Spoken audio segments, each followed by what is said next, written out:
Yes, of our session, Dr. Nussayibah Younis. She is a senior research associate at the Project on Middle East Democracy in Washington, D.C. Dr. Younis is an expert on Iraq, foreign policy, and her book on the subject will be published later this year. She is familiar face in TV in the US and also writing some op-eds. Doctor, the floor is yours.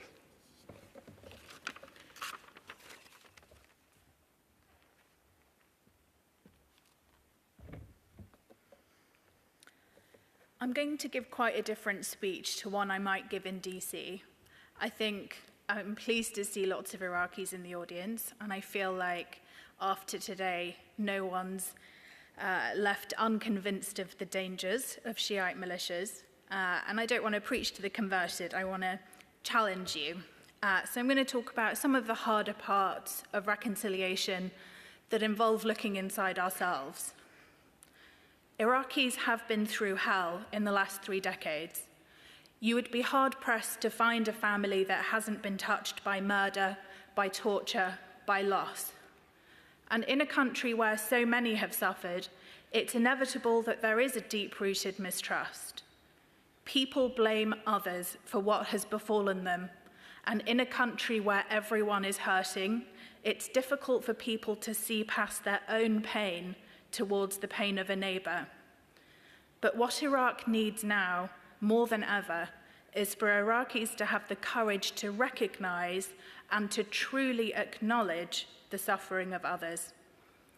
And this is hard. We all grow up being told stories about who we are and what makes us different from and better from those around us.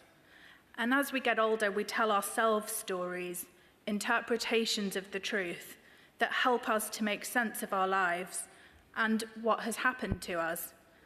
Above all, when tragedy strikes, we look for people to blame.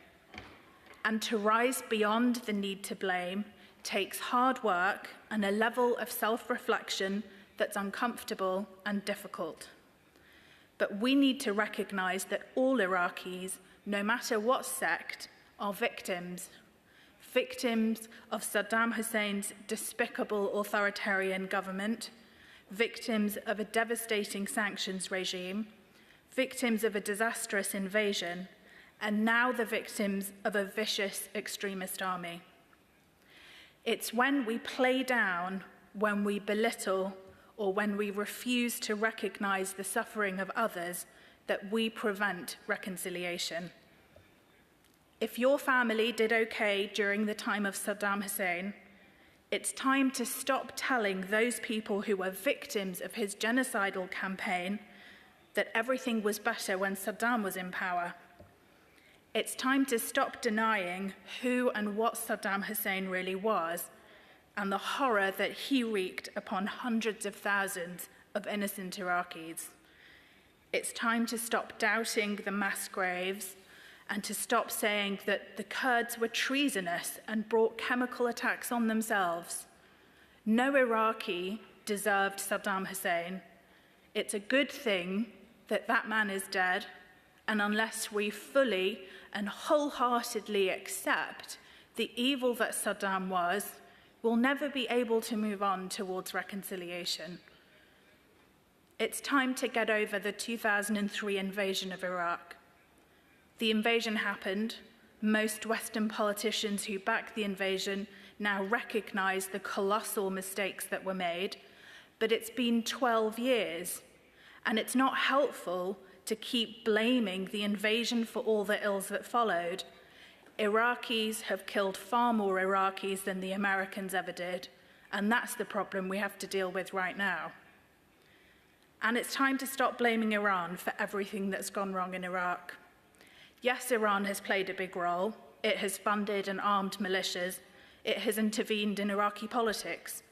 But it's only able to do that because of how weak and divided the Iraqi population is. If we had true reconciliation, if Iraqi Sunnis and Shiites could come together and recognize how much the other has suffered and forgive each other for the role they think the other has played in damaging Iraq, then Iran would have a very difficult time running the show in Iraq. And it's time to stop blaming the rise of Daesh on former Prime Minister Nouri al-Maliki. Now, I'm under no illusions about how damaging Maliki was. I wrote a huge op-ed in the New York Times 2 years ago calling for the US to pressure Maliki to resign before he drove the country into a second civil war. But Maliki's sectarian politics can never excuse the behavior of ISIS and can never excuse those who allowed ISIS to take root in Iraq. ISIS is a plague against humanity. It willfully massacres, enslaves, tortures and humiliates anyone who doesn't sign up to its very specific worldview.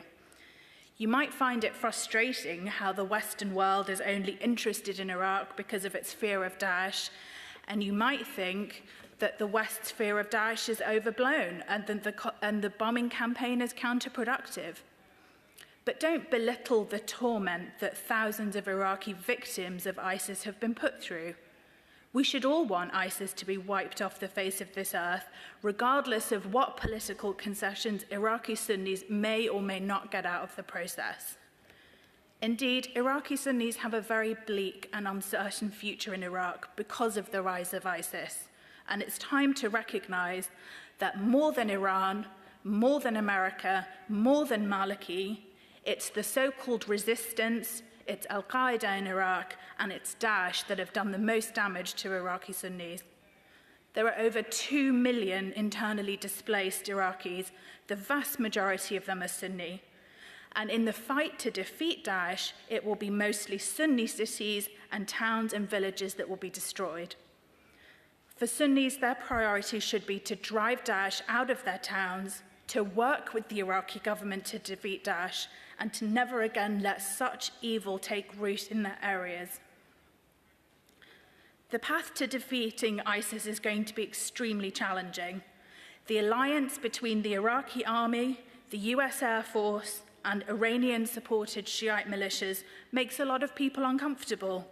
And yes, there have been many instances of Shiite militias killing innocent civilians and burning their homes when they retake towns from Daesh.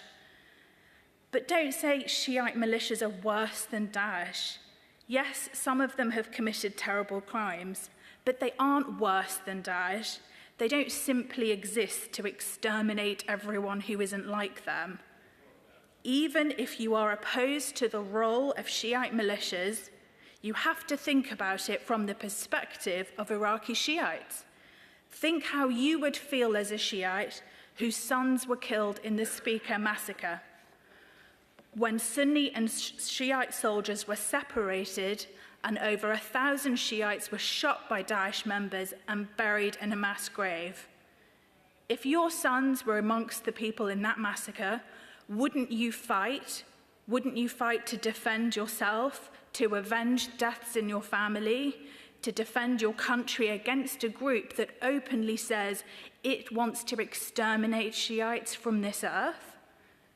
Yes, we can make valid arguments about why using Shiite militias is the wrong way to go about this fight and why it's counterproductive. But we need to make these arguments whilst fully and uncompromisingly recognizing the pain and the fear in Iraqi Shiite communities. And we need to stop saying inflammatory things like ISIS and Daesh are the same, or that, that the Shiite militias are worse. Reconciliation is not easy, and in the face of ISIS's rise, it's only harder now than it's ever been before. But it's only by building trust between Iraq's different sectarian communities and by coming to terms with the validity of the other's perspective that Iraq will be able to permanently defeat extremist terrorism. Indeed, without sincere and profound efforts towards reconciliation, it's difficult to see how Iraqi Sunnis can even hope to have a decent future in Iraq after the defeat of ISIS. And reconciliation starts with self-reflection, and it isn't fun. Every Iraqi needs to recognize their own latent and unacknowledged biases and micro-hatreds that all contribute to wider tension, to mistrust, and to quagmire. It's time to start putting ourselves in the shoes of those that we blame for the mistakes that we have made, to understand where they're coming from, and to forgive them. Ultimately, this is the only way that Iraq can truly defeat extremism and build a future for the country, a country that's so full of promise, but that has been stymied by hatred and bloodshed. Thank you.